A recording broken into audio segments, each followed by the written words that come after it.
ចឹងបានថាប៉ាប៉ាគឺជា hero ប៉ាប៉ាគឺជាគំរូរបស់កូនទាំងប្រុសទាំងស្រីគាត់ក្តីស្រឡាញ់របស់ឪពុកគេហៅពោពេញដោយភាពស្ងៀមស្ងាត់អូខេឪពុកស្រឡាញ់កូនមិនទូជាងម្ដាយស្រឡាញ់កូនទេខ្ញុំអាចនិយាយចឹងបានប៉ុន្តែឪពុកម្ដាយទាំងអស់គួរតែកុំធ្វើអីមួយឲ្យវាលើសពីសមត្ថភាពយើងពេកខ្ញុំឃើញឪពុកម្ដាយខ្លះគាត់ស្រឡាញ់កូនគាត់ទៅលើសពីសមត្ថភាពពេកលើសពីសមត្ថភាពឧទាហរណ៍ថា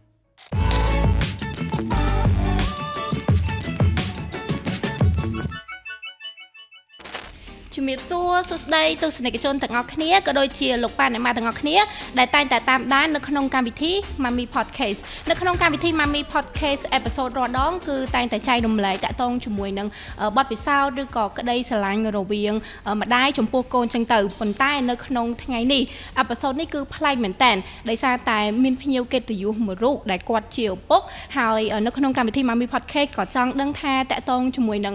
ក្តីស្រឡាញ់រវាងឪពុកនិងកូនក៏ដូចជាគន្លឹះនិងបទពិសោធន៍ថាតើមានភាពខុសប្លែកគ្នាយ៉ាងណាដែរហើយនៅក្នុងប្រធានបទថ្ងៃនេះគឺយើងនឹងជជែកតាក់ទងជាមួយនឹងដំណើរនៃភាពជាឪពុកក្នុងនាមជាម្ចាស់អាជីវកម្មរូបហើយភ្ញៀវកិត្តិយសរបស់យើងនៅក្នុងថ្ងៃនេះគឺគាត់ជាអគ្គនាយកធុរកិច្ចនៃក្រុមហ៊ុន Baby Alet ហើយគាត់ក៏ជា co-founder របស់ក្រុមហ៊ុន Smart Trading Solution ផងដែរអញ្ចឹងដើម្បីកុំឲ្យខាត់ពេលវេលាយូរយើងទៅជួបជាមួយនឹងគាត់ទាំងអស់គ្នាជំរាបសួរបងជំរាបសួរចា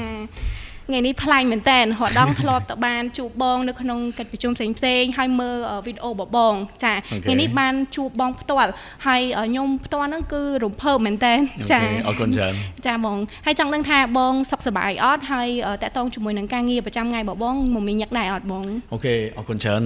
ម៉ាណាហើយថ្ងៃនេះ surprise ដែរដោយ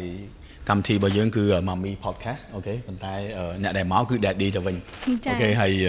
អរគុណដែលផ្ដល់កិត្តិយសឲ្យខ្ញុំចូលរួមហ្នឹងហើយការងាររាល់ថ្ងៃរវល់ដូចសក់មួយដងហ្នឹងហើយអូខេយ៉ាតោះអញ្ចឹងដើម្បីកុំឲ្យខាតពេលវេលាយូរខ្ញុំសូមចូលទៅសំណួរទី1តែម្ដងទៅដំបូងហ្នឹងគឺចង់ដឹងពីបងថាតើបងមានអារម្មណ៍បែបណាដែរនៅពេលដែលដឹងខ្លួនថាខ្លាចជាឪពុករបស់គេដំបូងអូខេសំណួរនេះល្អមែនតើទៅខ្ញុំរៀបអាពាហ៍ពិពាហ៍នៅឆ្នាំ2010អញ្ចឹងកូនដំបូងរបស់ខ្ញុំគឺ Nicole គាត់កើតនៅឆ្នាំ2012ហើយកូនទី2កើតនៅឆ្នាំ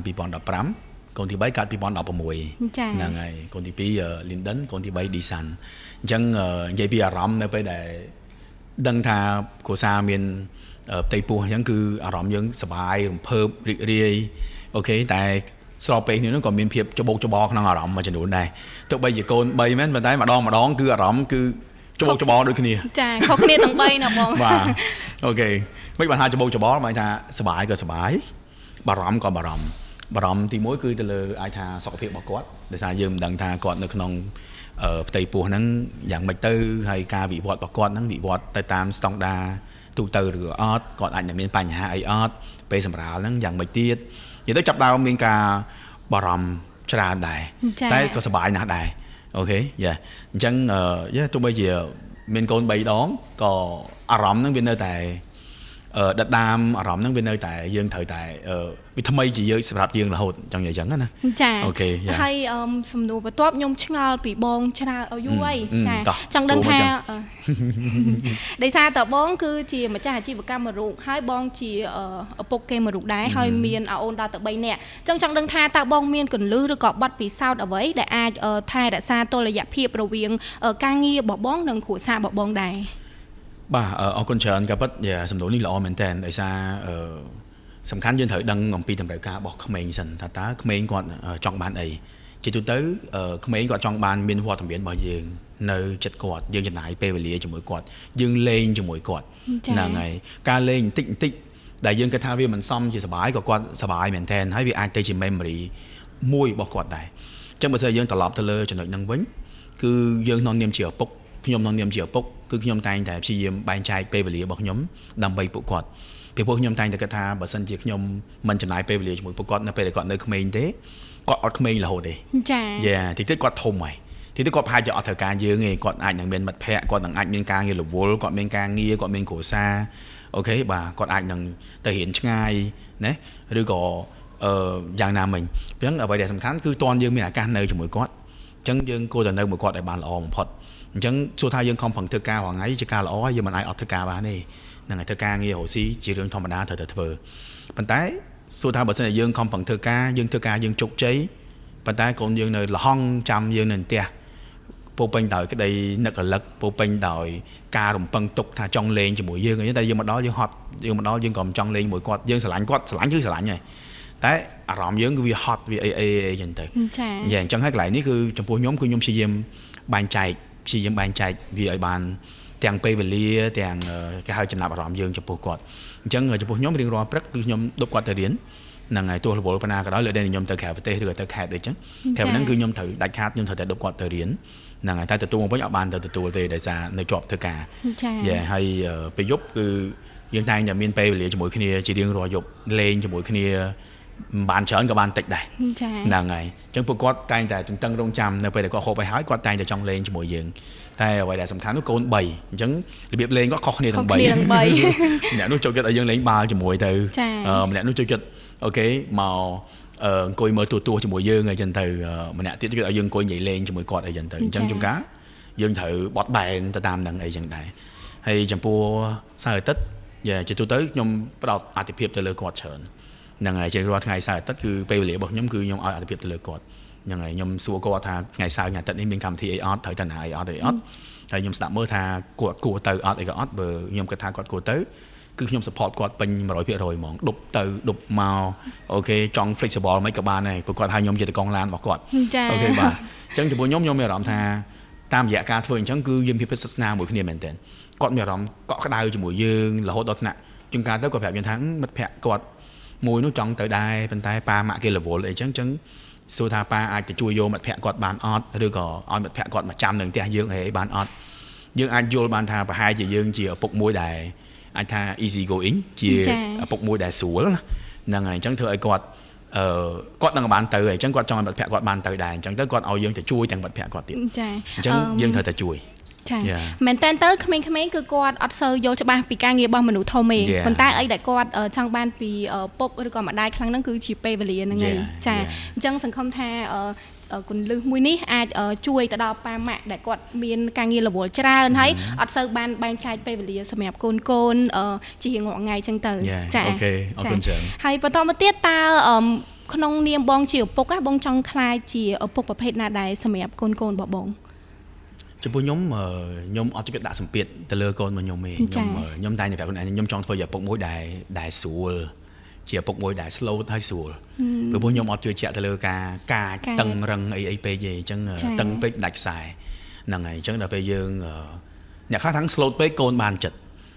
ប៉ុន្តែខ្ញុំគិតថាមិនអីទេពីព្រោះអីយើងការដែលយើងមើលគាត់ក៏យើងមើលដែរកន្លែងណាយើងត្រូវកាចយើងកាចដែរយើងមិន slow រហូតហើយក៏យើងមិនអាចកាចរហូតដែរតែទៅយើងត្រូវតែ slow ទៅជាមនុស្សមួយដែលគាត់អាចថាគាត់អាចមហោយើងបានគាត់ខុសគាត់ប្រឡងធ្លាក់គាត់អូខេធ្វើកំហុសនៅសាលាគាត់អីគាត់ហ៊ានប្រាប់យើងបើយើងកាចពេកគាត់មិនហ៊ានប្រាប់យើងប្រាប់យើងមានត្រូវមាត់ថែមចាអាហ្នឹងអាចឲ្យក្មេងៗគាត់ចេះទទួលស្គាល់កំហុសនៅអីដែលគាត់បានធ្វើដែរគាត់ទទួលស្គាល់កំហុសគាត់មានអារម្មណ៍ថាគាត់ open ជាមួយយើងបើកចំហជាមួយយើងគាត់ហ៊ានប្រាប់យើងប៉ាប្រាប់ទៅគាត់អត់ស្ដីបន្ទោសគាត់ឲ្យវាយទេផ្ទុយទៅវិញគាត់ស្ដាប់ហើយគាត់ថាកូនឯងល្ងកុំធ្វើចឹងទៀតគេទៅខ្ញុំតែងតែសួរគាត់ថាអូខេក្នុងរឿងនៃកាត់ឡើងហ្នឹងកូនឯងខុសកន្លែងណានៅក្នុងរឿងហ្នឹងចា៎ហើយមិត្តភក្តិកូនឯងខុសកន្លែងណាអញ្ចឹងបើកូនឯងខុសកន្លែងណាកូនឯងកែអ្វីដែលកូនឯងកំហុសហ្នឹងសិនទៅហើយថ្ងៃក្រោយកូនឯងទៅម្ដងទៀតហើយប៉ាអត់បន្ទោសទេអូខេអញ្ចឹងយើងធ្វើអញ្ចឹងគឺគាត់ចាប់ដើម feel មានកម្លាំងចិត្តគាត់ចាប់ដើមហ៊ានប្រាប់យើងទៀតព្រោះយើងអត់ដាក់ទណ្ឌកម្មអីគាត់ទៀតទេហ្នឹងហើយអញ្ចឹង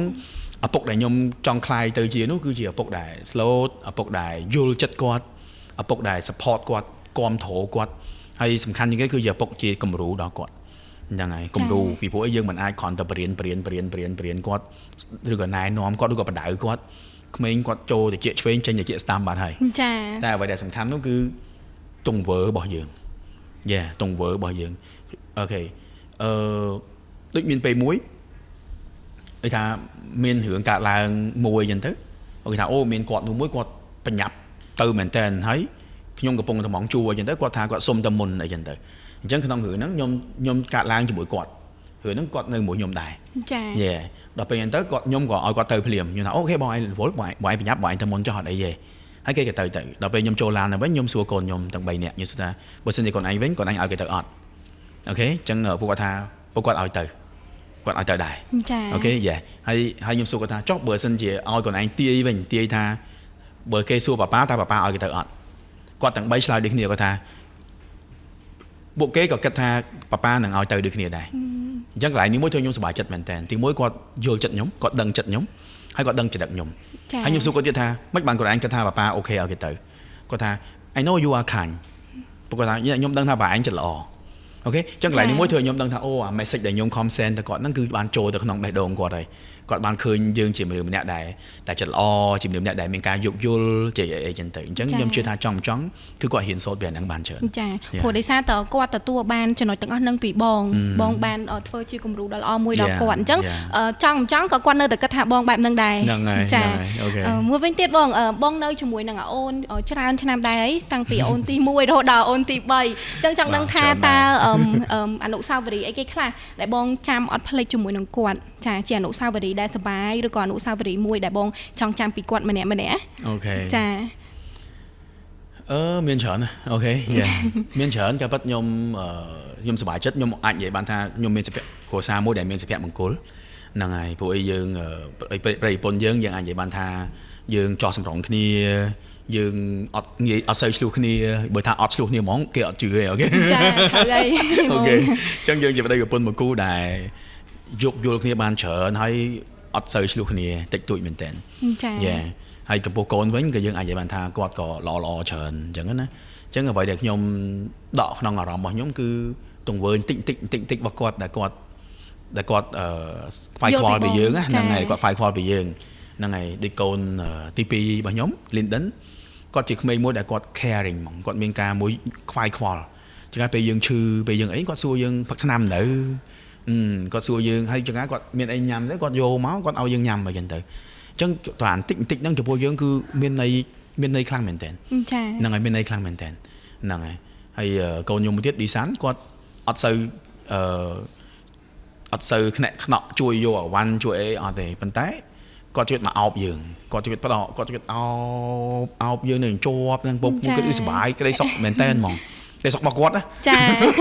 តែពេលគាត់អោបយើងម្ដងគឺយើងក៏មានអារម្មណ៍សុបាយចិត្តជាមួយគាត់យើងមានអារម្មណ៍កក់ក្ដៅជាមួយគាត់ចង់និយាយអញ្ចឹងណាហ្នឹងបើកូនខ្ញុំធំ Nicole គាត់មកឈួរគាត់ជាក្មេងមួយដែលគាត់ដូចថាឆាប់ដឹងក្តីឆាប់ដូចចាស់ទុំមែនតើអញ្ចឹងខ្ញុំនិយាយមកគាត់ខ្ញុំមានអារម្មណ៍ថាខ្ញុំនិយាយជាមួយនារីពេញវ័យម្នាក់ខ្ញុំនិយាយជាមួយមិត្តភក្តិម្នាក់អូខេដែលឌឺដងគ្នាបានហើយគាត់ឌឺខ្ញុំខ្លាំងដែរអូខេចានិយាយឌឺគ្នាលេងអីទៅវិញទៅមកអីចឹងនិយាយពីនេះពីនោះអីចឹងទៅអញ្ចឹង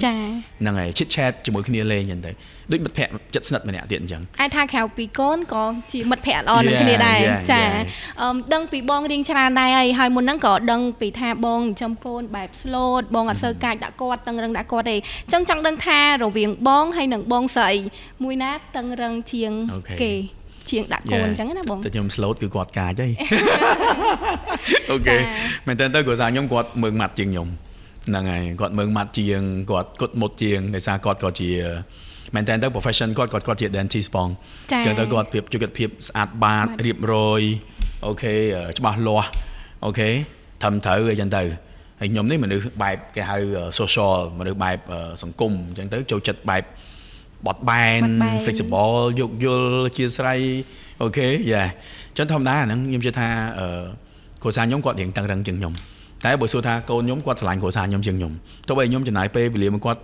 ច្រើនមែនតើម្ដងមកនេះខ្ញុំចំណាយពេលវេលាមួយគាត់ខ្ញុំអាចនិយាយថាច្រើនជាងគ្រួសារខ្ញុំដោយសារពីទូចគ្រួសារខ្ញុំចំណាយពេលមួយពួកគាត់ច្រើនជាងប៉ុន្តែដោយសារឥឡូវគ្រួសារខ្ញុំគាត់មាន business របស់គាត់ដែរហើយ business គាត់កំពុងតែរវល់ទៀតអញ្ចឹងទៅហើយបានខ្ញុំមើលទៀតអញ្ចឹងក៏វាអំណោយផលឲ្យគាត់ទៅធ្វើការងារគាត់បានល្អដែរអញ្ចឹងខ្ញុំមានអារម្មណ៍ថារយៈក្រោយបានឆ្នាំចុងក្រោយនេះគឺខ្ញុំនៅមួយកូនខ្ញុំបានច្រើនជាងគាត់ប៉ុន្តែ confirm ថាកូនទាំងអស់ស្រឡាញ់គាត់ជាងអូខេអញ្ចឹងអត់អីទេក្តីស្រឡាញ់យើងអត់អាចទៅច្បោកច្ផលគ្នាទៅគុំចំណែនគ្នាព្រោះក្តីស្រឡាញ់របស់មនុស្សម្នាក់គាត់អាចក្តីស្រឡាញ់ចំពោះម្ដាយទំហំវាបែបផ្សេងក្តីស្រឡាញ់ចំពោះឪពុកបែបផ្សេងក្តីស្រឡាញ់ចំពោះជាដូនជាតាបែបផ្សេងចំពោះមិត្តភក្តិបែបផ្សេងអញ្ចឹងគាត់ក៏មានការបែងចែកមកគាត់ដែរអញ្ចឹងយើងក៏មិនគួរទៅប្រៀបធៀបដែរតែយើងទៅប្រៀបធៀបគឺយើងធ្វើឲ្យខ្លួនឯង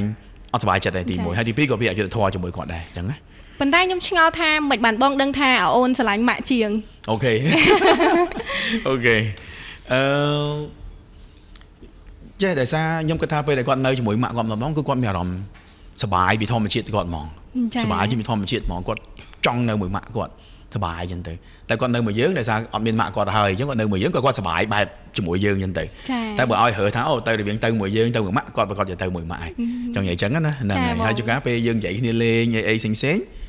បើនិយាយពីគាត់កាន់ជើងគាត់អីគាត់កាន់ជើងម៉ាក់គាត់ហើយគាត់ឲ្យកាន់ជើងយើងនិយាយទៅក្នុងមួយថ្នាក់មកផ្ទះ5នាក់ហ្នឹងយើងគឺម្នាក់ឯងសុទ្ធណាមកប៉ាក់ទៀតគឺគ្នាគេ4នាក់អូខេអាចថាបើសិនជាឲ្យហើវិញដឹងតែនៅខាងម៉ាក់ឯងទៅអូខេដឹងតែនៅខាងម៉ាក់តើបងអញ្ចឹងសុំចូលទៅសំណួរមួយទៀតបងទៅចង់ដឹងថាតើបងបានយកកន្លឹះដែលបងទទួលបានពីឪពុកបបងហ្នឹងទៅបរៀនកូនបបងបន្តអត់បានន័យថាបងធ្វើដូចគាត់ហើយយកទៅបរៀនអូនតអញ្ចឹងណាបងបាទបើនិយាយពីឪពុកខ្ញុំវិញមែនតើទៅអ្វីដែលខ្ញុំចងចាំពីគាត់នោះគឺខ្ញុំចងចាំគាត់ធ្លាប់ឲ្យកាដូខ្ញុំមួយជាឡានអូខេជាឡានដែលគាត់ធ្វើពីដៃខ្លួនគាត់ចាហ្នឹងហើយប៉ុន្តែខ្ញុំប្រាប់តាមត្រង់អ្វីដែលខ្ញុំចាំពីគាត់គឺតែកាដូមួយនឹងគាត់ប៉ុន្តែអ្វីខ្ញុំចាំច្រើនបំផុតពីគាត់នោះគឺទង្វើរបស់គាត់ដោយសារឪពុករបស់ខ្ញុំគាត់ជាមនុស្សមួយរស់រាយរាក់ទាក់គាត់ជាមនុស្សមួយមានសុជីវធម៌គាត់ជាមនុស្សមួយគឺស្គាល់គេមកភូមិហ្មងចានិយាយទៅបើភូមិពីដើមភូមិដល់ចុងភូមិគ្មានបណ្ដាដែលគាត់អត់ស្គាល់ទេហើយគាត់ជាមួយចិត្តល្អគាត់ចិត្តល្អមែនទែនហ្នឹងហើយគាត់អ្នករត់លម៉កតាមផ្លូវជាតិហ្នឹងហើយអញ្ចឹងនៅពេលដែលគាត់រត់លម៉កគាត់ដប់តាអាវ៉ាន់ទេអញ្ចឹងនៅពេលដែលគាត់ដប់តាលាក់អាវ៉ាន់អស់ពេលដែលគាត់ជិះមកវិញឲ្យតែមានអ្នកស្រុកភូមិណាចង់ជិះលម៉កគាត់គឺឡើងបានទាំងអស់ហើយមិនដែលយកលុយទេពីព្រោះគាត់ថាគាត់អ្នកដប់អាវ៉ាន់ទេគាត់អត់ចង់យកលុយពីអ្នកស្រុកភូមិគាត់ទេហើយពីណាក៏រាប់អានស្រឡាញ់គាត់ដែរខ្ញុំទៅដល់ណាក៏គេហៅអូខេកូនតាហ៊ុយអញ្ចឹងទៅប៉ាគាត់ឈ្មោះហ៊ុយអញ្ចឹងណាហ្នឹងហើយអញ្ចឹងបើខ្ញុំត្រឡប់ទៅ memory ខ្ញុំជាមួយប៉ាខ្ញុំវិញខ្ញុំនិយាយតាមត្រង់ខ្ញុំចង់ចាំបានតែមួយគាត់គឺកាដូដែលគាត់ទិញឲ្យខ្ញុំហ្នឹងគឺដែលគាត់ធ្វើឲ្យខ្ញុំពីដៃហ្នឹងគឺរូបឡានមួយតែអ្វីដែលខ្ញុំចាំច្រើនបំផុតគឺទង្វើរបស់គាត់ហើយទង្វើរបស់គាត់នឹងឯងដែលវាធ្វើឲ្យខ្ញុំហ៊ានសូត្រតាមគាត់ច្រើនហ្នឹងហើយខ្ញុំហ៊ានសូត្រតាមគាត់ច្រើនខ្ញុំនៅពេលខ្ញុំពេញវ័យទៅខ្ញុំក៏ខ្លាយទៅជាមនុស្សម្នាក់ដែរខ្ញុំចិត្តលាយបើកចំហជួយមនុស្សជុំវិញខ្លួនរស់រាយរាក់ទាក់អូខេមានជីវធម៌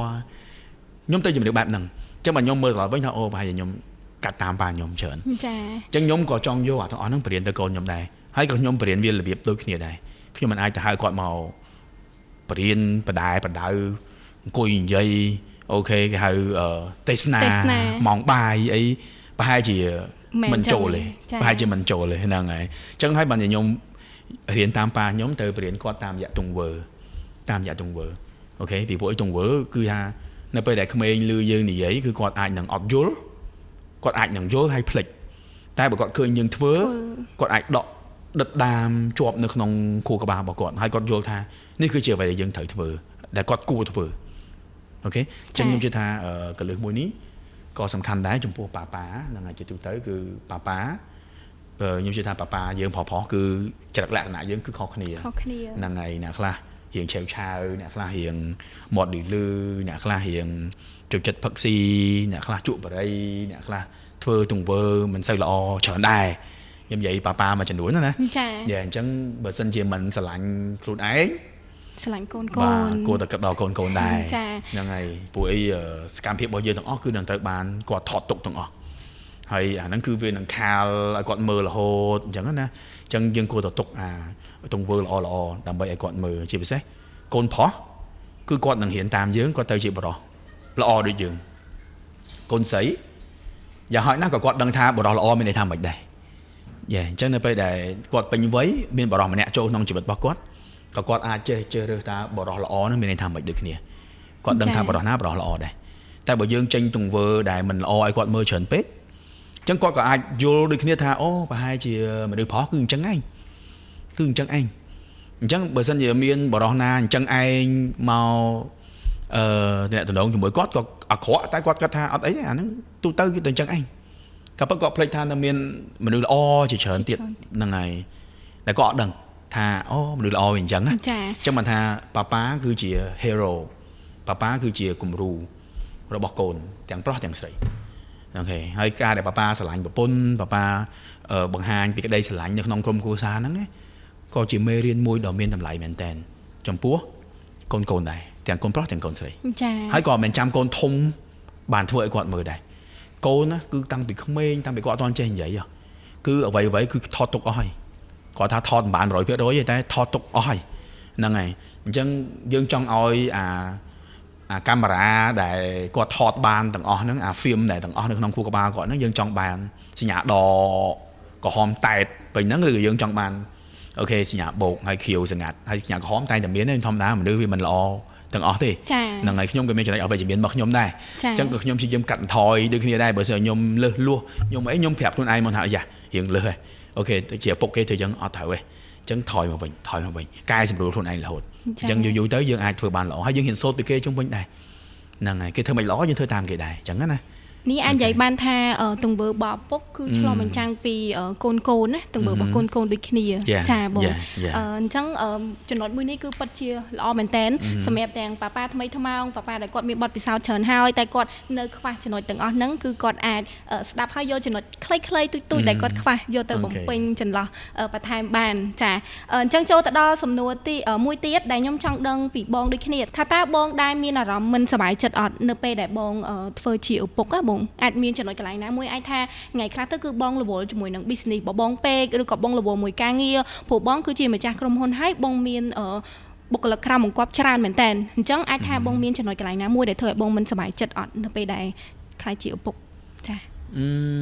តែតែមានដែរពេលវេលា up and down ណាមានពេលវេលាសប្បាយក៏មានពេលវេលាចុះអញ្ចឹងណាតែក្នុងជីវិតធ្វើម៉េចឲ្យពេលវេលាឡើងឲ្យច្រើនកុំឲ្យចុះច្រើនពេកអញ្ចឹងណាហ្នឹងហើយអញ្ចឹងពេលវេលាដែលខ្ញុំអត់សប្បាយចិត្ត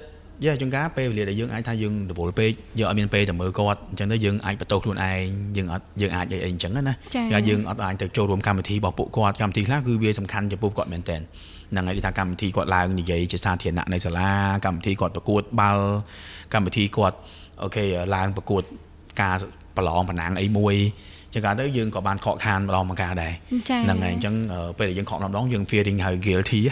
យើងមានអារម្មណ៍ខុសឆ្គងណាចំពោះគាត់ហ្នឹងហើយចឹងអាហ្នឹងខ្ញុំជឿថាវាគៀមផុតតែហ្នឹងទោះបីយើងជាមនុស្សរវល់យើងជាមនុស្សតនេប៉ុណ្ណាក៏គង់តែយើងអាចនឹងខកខានកម្មវិធីមួយចំនួនចឹងឯងចឹងយើងអត់សប្បាយចិត្តមួយរយៈខ្លីហ្នឹងតែក៏យើង recover មកវិញទៅយើងថាអត់អីអាហ្នឹងវាធម្មតាតែរឿងខ្លះដែលយើងអត់សប្បាយចិត្តអាចថាជួនកាលការចំកូនវាមិនដូចការគិតរបស់យើងទាំងអស់ទេយើងចង់ឲ្យគាត់ចេះចង់ឲ្យគាត់ចេះចង់ឲ្យគាត់ចេះអញ្ចឹងណាប៉ុន្តែគាត់អត់ទៅតាមអញ្ចឹងដូចយើងទេអញ្ចឹងទៅជួនកាលយើងក៏អត់សូវសប្បាយចិត្តហ្នឹងហើយប៉ុន្តែយើងជួនកាលក៏យើងប្រាប់ខ្លួនឯងវិញថាគាត់ក៏មានផ្លូវជីវិតរបស់គាត់ក៏មានគេហៅដងពីកើតពីទូចពីកំណើតក៏កើតមកឬក៏សមត្ថភាពពីធម្មជាតិរបស់គាត់មកក៏គាត់មានរបស់គាត់ដែរអញ្ចឹងបើយើងយកមកគាត់កាត់តម្រឹមដូចអ្វីយើងចង់បានទាំងអស់ពេកក៏អត់បានដែរហ្នឹងហើយអញ្ចឹងយើងអាចនិយាយបានថារាល់ថ្ងៃនេះគឺយើងបានត្រឹមតែមកអមគាត់ទេកុំឲ្យតែគាត់ធ្វើខុសខ្លាំងពេកកុំឲ្យតែគាត់ទៅជ្រុលកន្លែងណាពេកទេតែយើងអមគាត់ទេយើងមិនចាប់គាត់មកទូចប៉ុណ្ណេះហើយត្រូវតែដើមឈើនឹងត្រូវតែដោះទៅតាមនឹងអត់ទេយើងទុក space ឲ្យគាត់ប៉ុណ្ណេះតែធ្វើម៉េចកុំឲ្យតែវាហួសនឹងទៅបានហើយហួសបន្ទាត់ក្រហមអាពីរនេះគឺបន្ទាត់ក្រហមកុំឲ្យតែវាទៅហួសបន្ទាត់ក្រហមមកបានហ្នឹងគឺអត់ល្អអញ្ចឹងយើងមើលបន្ទាត់ក្រហមហ្នឹងឲ្យជាប់ទៅតែទៅក្នុងចន្លោះហ្នឹងគឺគាត់ចង់ងាកវេទៅណាអីអាហ្នឹងទៅតាមគាត់ខ្លះទៅអញ្ចឹងជួនកាលទៅវាមិនដូចចិត្តយើងអត់សុខចិត្តប៉ុន្តែយើងត្រូវគិតថាជួនកាលបើតាមគាត់ប្រហែលជាគាត់ល្អជាងអ្វីយើងចង់ឲ្យគាត់ល្អទៀតគាត់ថាបានដែរចាត្រូវបងហើយរឿងអត់សុខចិត្តមួយទៀតអាចពេលដែលសុខភាពគាត់អត់ល្អពេលដែលគាត់រៀនអត់សូវបានលទ្ធផលល្អអីចឹងក៏យើងអត់សុខចិត្តដែរហ្នឹងហើយអញ្ចឹងជាទូទៅចំពោះខ្ញុំនៅពេលខ្ញុំអត់សុខចិត្តគឺខ្ញុំអត់សុខចិត្តតែមួយផ្លែតទេអូខេខ្ញុំចេះលួងលោមខ្លួនឯងខ្ញុំអត់សុខចិត្តមួយផ្លែតគឺខ្ញុំព្រុញទៅមុខទៅទៀតបានថាបើអត់សុខចិត្តមិនទៀតគាត់រៀនអត់ប្រកែអូខេចឹងបើគាត់រៀនអត់ប្រកែយើងអត់សុខចិត្តទេតែមិនទៀតយើងត្រូវធ្វើអីទៀតជំហានបន្តយើងត្រូវជួយគាត់មិនយើងត្រូវធ្វើម៉េចដើម្បីឲ្យគាត់រៀនប្រកែជាងមុនយើងត្រូវ support គាត់ដល់របៀបណាហ្នឹងហើយយើងមិនអាចថាបានត្រឹមតែមកអត់សុខចិត្តហើយ3ខែក្រោយលទ្ធផលចេញមកអញ្ចឹងទៀតតែយើងអត់សុខចិត្តទៀតចាយើងអត់ធ្វើអញ្ចឹងទេចំណាយវាជាដំណើររួមគ្នាមួយរវាងយើងជាមួយនឹងគាត់យើងត្រូវ support គាត់ដោយសារគាត់នៅក្រោមបន្ទុករបស់យើងអញ្ចឹងយើងត្រូវតែ support គាត់យើងត្រូវតែជួយជ្រោមជ្រែងគាត់ឲ្យអស់ពីសមត្ថភាពហ្នឹងហើយធ្វើឲ្យអស់ពីលទ្ធភាពរបស់យើងប៉ុន្តែខ្ញុំចង់បញ្ជាក់ដែរថាឪពុកម្ដាយទាំងអស់គួរតែកុំធ្វើអីមួយឲ្យវាលើសពីសមត្ថភាពយើងពេកខ្ញុំឃើញឪពុកម្ដាយខ្លះគាត់ស្រឡាញ់កូនគាត់ទៅលើសពីសមត្ថភាពពេកលើសពីសមត្ថភាពឧទាហរណ៍ថាលទ្ធភាពគាត់អាចឲ្យកូនគាត់ទៅរៀនសាលាកម្រិត កម្រិតថាកម្រិត C ចុះ ABC ចុះថា A ថ្លៃជាងគេ B មធ្យម C រៀងក្រោមមធ្យមបន្តិចចុះប៉ុន្តែដោយសារគាត់ចង់ឲ្យកូនល្អអញ្ចឹងគាត់ប្រឹងឲ្យកូនរៀនដល់ level A អញ្ចឹងវាល្អហើយវាអត់អក្រក់ហើយកូនបានរៀនសាលាល្អ level A អីគឺល្អហើយតែគាត់ខ្លួនឯងនេះគឺអាចនិយាយបានថាប៊ីដាច់ខ្យល់ម្ដងហើយអាចថាស្ទើរតែគ្មានជីវិតដែរខ្ញុំជឿថាបើយើងធ្វើអញ្ចឹងពេកក៏វាមិនល្អពេកដែរទីមួយការលះបង់យើងវាធំពេកវាលួសពីសមត្ថភាពរបស់យើងពេកធ្វើឲ្យយើងក៏ពិបាកយើងក៏អត់មានក្តីសុខផ្ទាល់ខ្លួនយើងក៏មានសម្ពាធរហូតហើយអ្វីៗគឺយើងផ្ដល់ទៅឲ្យគាត់ 100% វាលើសពី 100% ពេកទៀតដល់អញ្ចឹងទៅក្តីសង្ឃឹមយើងវាធំពេកដល់ពេលថ្ងៃក្រោយប្រយ័ត្នតែវាមិនបានដូចចិត្តយើងអញ្ចឹងអាក្តីខកនោះវាកាន់តែធំជាងមុននឹងទៀតពិបាកហើយចប់ពីពិបាកចូលអាមហាវេទនាទៀតអញ្ចឹងចង់ថាធ្វើអីក៏ដោយឲ្យទៅតាមសមត្ថភាពរបស់យើងហ្នឹងហើយលើសមត្ថភាពយើងតិចតួចបានអូខេល្អដូចគ្នាទេហ្នឹងហើយខ្ញុំប្រាប់កូនខ្ញុំថាកូនខ្ញុំទាំងអស់គាត់បានរៀនសាលាអន្តរជាតិអូខេបាទតម្លៃថ្លៃជារៀងរាល់ឆ្នាំកាលដែលខ្ញុំនៅរៀនខ្ញុំរៀននៅសាលាសីកែវអូខេខ្ញុំអត់មានរៀនសាលាអន្តរជាតិអីផងអូខេយេក៏ខ្ញុំអាចមានសមត្ថភាពអូខេចិញ្ចឹមគាត់បានប៉ុណ្ណឹងឲ្យគាត់រៀនសាលាអន្តរជាតិបានដល់ទៅ3នាក់អញ្ចឹងរឿងខ្លះកតាសាលាកតាដែលយើងចង់ឲ្យគាត់ល្អហ្នឹងគឺវាល្អហើយតែក៏វានៅលើយើងច្រើនដែរនៅលើកូនយើងនៅលើយើងដែលជាឪពុកម្ដាយហ្នឹងចូលរួមចំណាយច្រើនដែរបើយើងអត់សូវមានលទ្ធភាពយើងឲ្យគាត់រៀនសាលារៀងមួយជុំតែយើងយកពេលវេលារបស់យើងនេះទៅជួយគាត់វិញគាត់វិញទៅខ្ញុំជឿថាប្រហែលជាវាមានគុណតម្លៃជាងសាលាថ្លៃទៀតហ្នឹងហើយយើងក៏សប្បាយចិត្តដែរត្រូវបងឲ្យយើងមានពេលវេលាជាមួយគាត់ច្រើនហើយក៏យើងអត់ត្រូវអាចថាសកត់ស្កខ្លួនឯងពេកដែរចាតោះបងអញ្ចឹងចូលទៅដល់សំណួរមួយទៀតចង់ដឹងបងថាក្រោយពេលដែលបងរៀបការហើយដំបូងគឺនៅតែ2អ្នកប្តីប្រពន្ធឯងហើយក្រោយមកទៀតគឺមានកូនដល់តែ3នាក់ចង់ដឹងថារវាង2ហ្នឹងគឺមានភាពខុសប្លែកគ្នាបែបម៉េចខ្លះដែរបងអូខេបាទខុសឆ្ងាយបើបងអត់ប្រាប់ក៏ដឹងដែរខុសឆ្ងាយបងបាទអូខេគេថាមានកូន3បាទតាំងពីមានកូន3មកក្តីសុខពេញបឹបណាអូខេតែគេហៅឯកជនភាពនេះគឺ0ហ្មងអូខេបងថ្ងៃហ្នឹងគឺថាពេលនៅជាមួយខ្លួនឯងពេលនៅជាមួយគ្រួសារតែ2នាក់ហ្នឹងគឺស្នៀតចិត្ត0ហើយអូខេបាទគឺមានវត្តមានពួកគាត់រហូតអូខេអញ្ចឹងហើយក៏ជាតិណោះស្រាយបាទពួកខ្ញុំតែងតែមានគេហៅ couple trip ខ្ញុំមួយគ្រួសារខ្ញុំយើងការ16ឆ្នាំហើយអញ្ចឹងជារៀងរាល់ឆ្នាំគឺយើងតែងតែមាន couple trip យ៉ាងតិចម្ដង couple trip គឺយើងទៅតែ2នាក់ឯងល្អដែរនេះ tip សម្រាប់បាទ tip អូខេដែលគាត់អត់ដែរធ្វើបែបហ្នឹងបាទពីព្រោះអីចេះអ្នកខ្លះនៅពេលដែលគាត់ចាប់ដើមមានកូន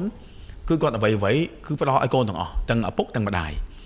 ក៏ពិតអត់ខុសហើយប៉ុន្តែកុំភ្លេចថាថ្ងៃណាមួយកូននៅគាត់នឹងធំទៅ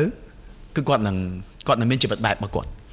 អញ្ចឹងពេលនោះឪពុកម្ដាយទាំងពីរនាក់នឹងទៅជាគេហៅនឹងទៅជា stranger អូខេខ្ញុំធ្លាប់អានសភៅមួយគេបាននិយាយកន្លែងហ្នឹងខ្ញុំនិយាយតាមសភៅដែរទេអញ្ចឹងដោយសារយើងផ្ដោតក្តីស្រឡាញ់ទាំងអស់គ្នាឲ្យទៅកូនទាំងអស់គ្នា 100% ហ្មងអត់មានសេះសល់អីឲ្យគ្នាសោះ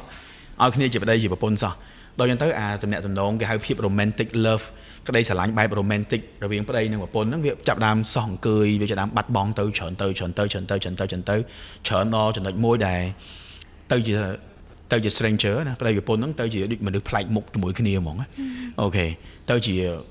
ហឹងខ្លួនជាមួយគ្នាទៅជាអីអញ្ចឹងវិញណាអញ្ចឹងចំណុចនេះក៏ពិតការស្រឡាញ់កូនល្អប៉ុន្តែគាត់មានតម្រូវការរបស់គាត់កូនហ្នឹងគាត់មានតម្រូវការរបស់គាត់តែអ្វីដែលសំខាន់គឺឪពុកម្ដាយច្រើនតែឲ្យលើសហ្នឹងហើយអញ្ចឹងខ្ញុំបើច្បងខ្ញុំវិញខ្ញុំឲ្យមកល្មមអ្វីដែលគាត់ត្រូវការឲ្យលើសពេកក៏អត់ល្អដែរហ្នឹងហើយយើងជាប្តីប្រពន្ធគឺតំណែងតំណងប្តីប្រពន្ធហ្នឹងគឺចាំបាច់មែនទែនបើសិនជាតំណែងតំណងយើងមានបញ្ហាកូនយើងក៏មានបញ្ហាដូចគ្នាដែរត្រូវបងចាបញ្ហាធ្ងន់ធ្ងរទៀតអូខេទាំងកត្តាហិរញ្ញវត្ថុទាំងកត្តាផ្លូវចិត្តរបស់គាត់ទាំងអនាគតរបស់គាត់ទាំងមូលប៉ះពាល់មែនទែនអញ្ចឹងរឿងកន្លឹះធំរបស់វានោះគឺអ្នកអំណងប្តីប្រពន្ធយើងហ្នឹងគឺសំខាន់ហើយអ្នកអំណងយើងមួយគាត់ហ្នឹងវាសំខាន់ហើយតែសូម balance វាសូមថ្លឹងថ្លែងវាដែរតែហ្នឹងគឺសំខាន់ណាស់អញ្ចឹងពួកខ្ញុំចាប់ដើមទទួលអារម្មណ៍ថាអាយ៉ាដូចជាអត់មាន privacy សោះហ្មងអូខេអត់មានពេលនៅជាមួយគ្នាអត់មានពេលជួនកាលនិយាយតាមត្រង់ពេលយើងនៅជាមួយគ្នាយើងរៀងលេងជាមួយគ្នាបន្លែងតិចកូនម្ដងគាត់មកបន្លែងជាមួយយើងដែរចាអូខេគាត់មកបន្លែងជាមួយយើងដែរចំពោះគាត់សប្បាយដែរតែជាមួយយើងក៏សប្បាយដែរសប្បាយបែបជាមួយគាត់តែអាបែបប្តីប្រពន្ធយើងនោះវាបាត់ទៀតបាត់បងហ្នឹងវាបាត់បង់ទៀតអញ្ចឹងយើងត្រូវរកវិធីសាស្ត្រ អូខេយើងត្រូវហៅវិធីសាស្ត្រធ្វើម៉េចដើម្បីចាប់អានឹងបានទាំង2ទាំង3ក្នុងពេលតែមួយក្តីស្រឡាញ់ជាមួយកូនក្តីស្រឡាញ់ប្តីប្រពន្ធក្តីស្រឡាញ់ជាមួយពុកម្ដាយទាំងឪពុកម្ដាយក្មេកឪពុកម្ដាយបង្កើតទាំងអស់ហ្នឹងគឺយើងត្រូវតែចេះថ្លឹងថ្លែងចេះបែងចែកអូខេឲ្យបានស្មើគ្នាទៅតាមទម្រង់របស់វាក្តីស្រឡាញ់របស់កូនបែបណាក្តីស្រឡាញ់របស់ពុកម្ដាយបែបណាក្តីស្រឡាញ់ប្តីប្រពន្ធបែបណាអញ្ចឹងយើងត្រូវតែចេះបែងចែកអាហ្នឹងចាអញ្ចឹងចំណុចនេះគឺសំខាន់បំផុតហ្មងសម្រាប់ប៉ាម៉ាក់ទាំងអស់គ្នាបើមើលឃើញថាខ្លួនឯងរៀងបាត់ចំណុចកន្លែងហ្នឹងហើយថែមមកហើយខកពេលតន់ចាអញ្ចឹងចង់ដឹងថាក្នុងនាមបងជាឪពុកម្រុកតើទង្វើរបស់កូនបងកន្លែងណាដែលធ្វើឲ្យបងដកជាប់នៅក្នុងចិត្តរបស់បងហើយបងអត់អាចបំភ្លេចបានហ្មងមិនថាក្នុងកលៈទេសៈណាចាពីខ្ញុំទៅខ្ញុំចាប់អារម្មណ៍ថាក្តីស្រឡាញ់របស់ឪពុកជាមួយក្តីស្រឡាញ់របស់ម្ដាយគឺពិតជាខុសគ្នាមែនហ្នឹងហើយក៏ពិតក្តីស្រឡាញ់របស់ឪពុកគេហៅពោពេញដោយភាពស្ងៀមស្ងាត់អូខេឪពុកស្រឡាញ់កូនមិនទូចជាងម្ដាយស្រឡាញ់កូននេះខ្ញុំអាចនិយាយយ៉ាងបានប៉ុន្តែទង្វើដែលបង្ហាញចេញទៅកូនហ្នឹងគឺភាគច្រើនគឺមិនសូវបានពេញលេញមិនសូវបានលះដូចម្ដាយទេហើយក៏ពោពេញដោយភាពស្ងៀមស្ងាត់អូខេចំពោះខ្ញុំដូចគ្នាអូខេចំពោះខ្ញុំការក្តីសុខរបស់ខ្ញុំនៅពេលដែលខ្ញុំឃើញកូនខ្ញុំ3នាក់គាត់និយាយគ្នាពេលដែលគាត់និយាយគ្នាចោះសម្រងគ្នាគាត់និយាយគ្នាពីនេះពីនោះគាត់និយាយគ្នាពី science គាត់និយាយគ្នាពី movie គាត់និយាយគ្នាពីចម្រៀងអីមួយគាត់និយាយគ្នាពីណាគេមួយគាត់ខ្ញុំឃើញគាត់និយាយគ្នាដូចមិត្តភក្តិ3នាក់និយាយគ្នាហ្នឹងខ្ញុំមានក្តីសុខមែនតើហើយខ្ញុំគាត់តែឃើញចង្កាខ្ញុំគាត់នៅក្បែរហ្នឹងក៏ខ្ញុំមានក្តីសុខដែរចង្កាខ្ញុំគាត់អង្គុយទៅខ្ញុំអញ្ចឹងទៅគាត់3នាក់ចុចហ្គេមរៀងខ្លួនអញ្ចឹងក៏មានអារម្មណ៍ថាជាក្តីសុខមួយដែរអូខេយ៉ាសំខាន់គឺគេហៅនៅក្បែរគ្នាអូខេហើយលឺគាត់និយាយគ្នាហ្នឹងហើយចំពោះខ្ញុំបរិយាកាសបែបហ្នឹងគឺខ្ញុំចូលចិត្តអូខេយ៉ាហើយវាក្តីសុខមួយទៀតគឺនៅពេលដែលមិនតែគាត់មករកយើងហ្មងឯងគឺនៅពេលដែលគាត់ចេះរកគ្នាហ្នឹងក៏ធ្វើឲ្យយើងសប្បាយចិត្តបានដែរចង់និយាយចឹងណាហ្នឹងហើយចុះអូន3នាក់នៅមួយគ្នាដែរឈ្លោះគ្នាអត់បងអូខេនឹងក្រៅសំណួរតិចជាប្រចាំអូខេអូខេបងតើអញ្ចឹងចូលទៅដល់សំណួរមួយទៀតតើបងមានអីខុសប្លែកគ្នាដែរអត់រវាងការដែលបងនៅ single ហើយនឹងបងមានកូន3នាក់អូខេអូនិយាយប្លែកមកទៅហឹងអូខេបាទទីមួយតាំងពីកន្លែងដេកអូខេបាទដេកតាំងពីនៅលើក្រែតនៅគៀនក្រែក៏មានដែរអូខេបាទអញ្ចឹងសំខាន់គឺពួកគាត់និយាយពីភាពខុសប្លែកគឺប្លែកច្រើនហ្នឹងហើយមានអារម្មណ៍ថាខ្លួនឯងចាស់ទុំច្រើនជាងមុនហើយពោពេញដោយភាពទទួលខុសត្រូវជាងមុនហើយពោពេញដោយក្តីស្រឡាញ់ច្រើនជាងមុនអូខេបាទដោយសារយើងបានបង្កើតជីវិតដល់ទៅ3អូខេហើយយើងតែងតែចង់ឲ្យជីវិតទាំង3នោះគឺល្អប្រសើរអូខេល្អប្រសើរផូរផង់អូខេដូចអ្វីដែលយើងរំពឹងទុកហ្នឹងហើយអញ្ចឹងវាទាមទារឲ្យយើងមានភាពខុសប្លែកច្រើនមែនតើអញ្ចឹងណាហើយចំពោះខ្ញុំដូចការដែលមានកូនដំបូងអញ្ចឹងគេថាយើងមានកូនទី1ធ្វើឲ្យយើងទៅជាឪពុកទៅជាម្ដាយរបស់គេពេលយើងមានកូនទី1ខ្ញុំទៅជាឪពុកគេអញ្ចឹងណាដល់ពេលមានកូនទី2ទៅជាអាញាកដាលអូខេបាទដល់ទៅជាកូនទី3អូខេទៅជាតឡាការកាត់ក្តីប្រយអូខេបាទអញ្ចឹងកូនគាត់បកកាយគ្នាជាងគាត់អីអញ្ចឹងណាហ្នឹងហើយអញ្ចឹងទៅយើងត្រូវដោះស្រាយស្រួលគាត់បដកម្មហ្មងគាត់ថាយើងនឹងអាចយុទ្ធធរគាត់ថាយើងនឹងកាន់ជើងអ្នកនេះកាន់ជើងអ្នកនោះអីចឹងទៅអញ្ចឹងយើងប្រយ័ត្នមែនតើក្នុងការដោះស្រាយទាំងអស់ហ្នឹងហើយក៏វាអាចប៉ះពាល់អារម្មណ៍គាត់ដូចគ្នាដែរអូខេពេលគាត់ផ្លែកមួយទៀតខ្ញុំតែងតែនិយាយលេងមួយគ្រួសារខ្ញុំដែរខ្ញុំថាការខ្ញុំនៅលាវខ្ញុំឲ្យតែខ្ញុំមុជទឹកខ្ញុំគិតច្រៀងហើយច្រៀងសបត់ស្នេហាអីចឹងទៅណាឲ្យស្នេហ៍មេបងអីចឹងទៅអូនជាបេះដូងបងអីចឹងទៅ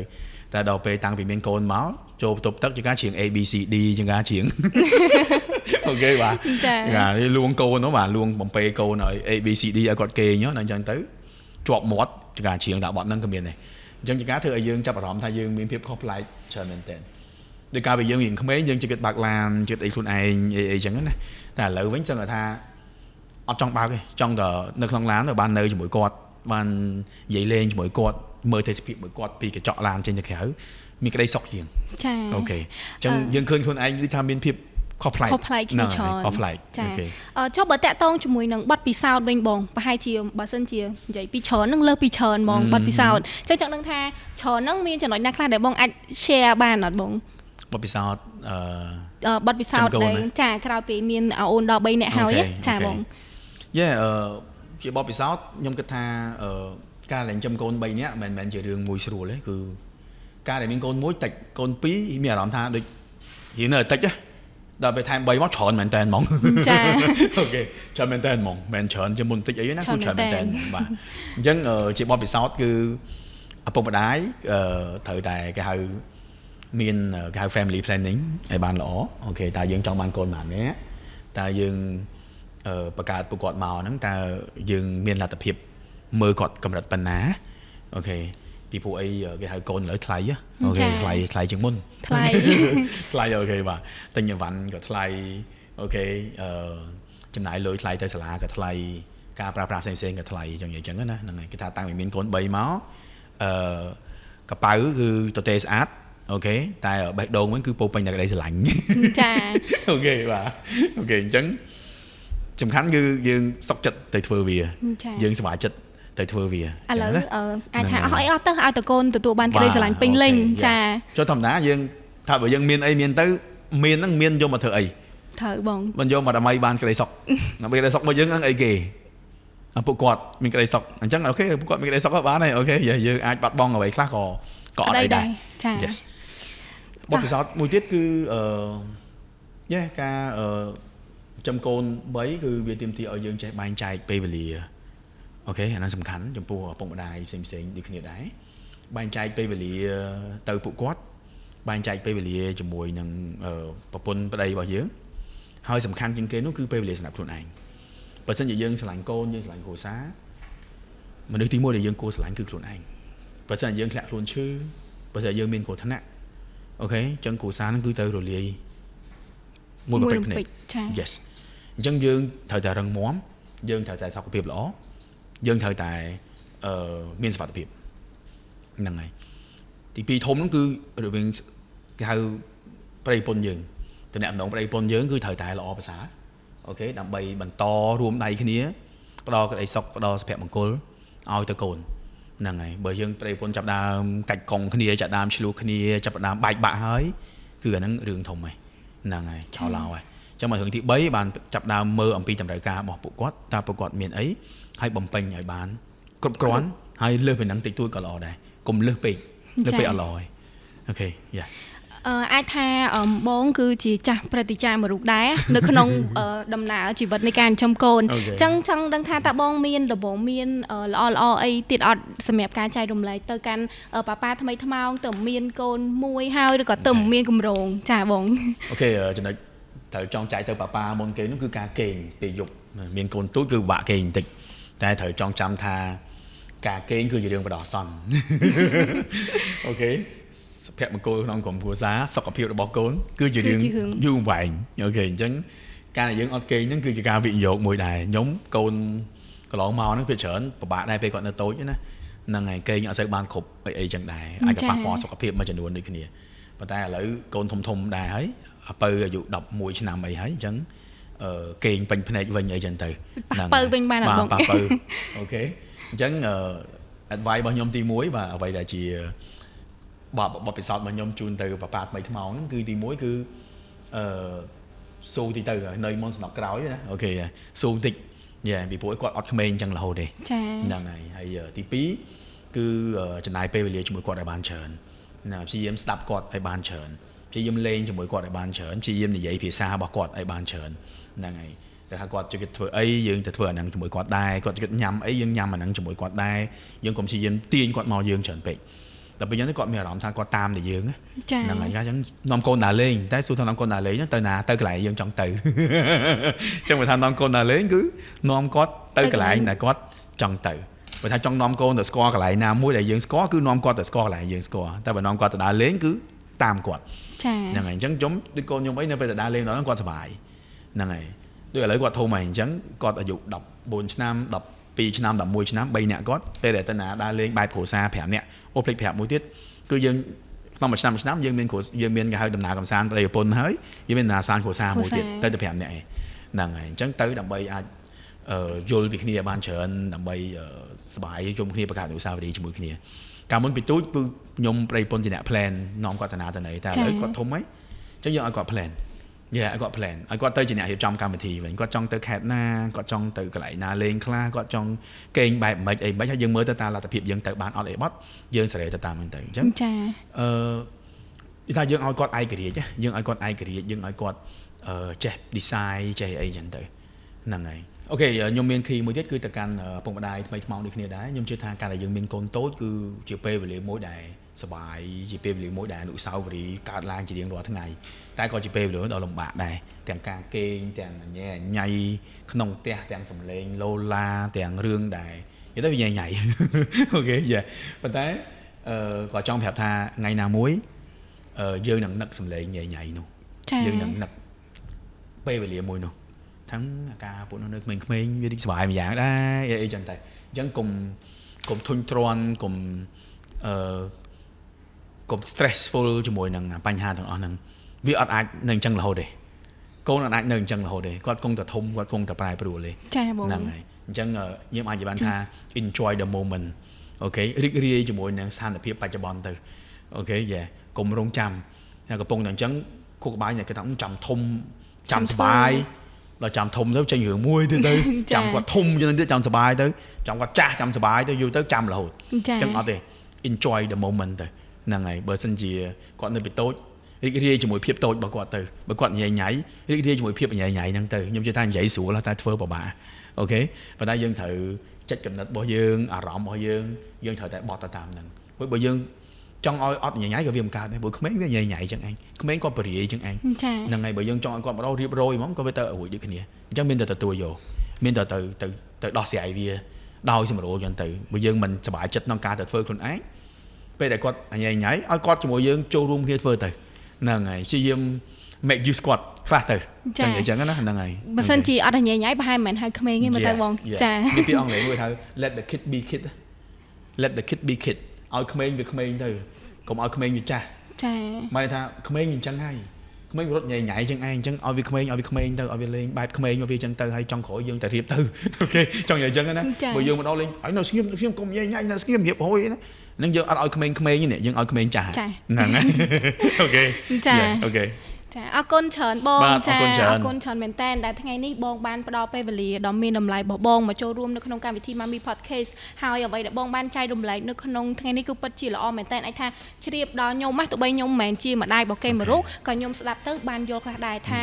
តំណែងរវាងឪពុកហើយនិងកូនគឺពិតជាសំខាន់ខ្លាំងមែនតើចាអរគុណច្រើនទស្សនិកជនដូចគ្នាដែលបានតាមដានកម្មវិធី Mami Podcast តាំងពីដើមរហូតដល់ចប់អញ្ចឹងសង្ឃឹមថាកម្មវិធីមួយនេះគឺអាចជួយជាគន្លឹះខ្លះៗទៅដល់លោកប៉ាអ្នកម៉ាក់ទាំងអស់គ្នាជួបជាមួយនឹងខ្ញុំនៅអេពីសូតក្រោយ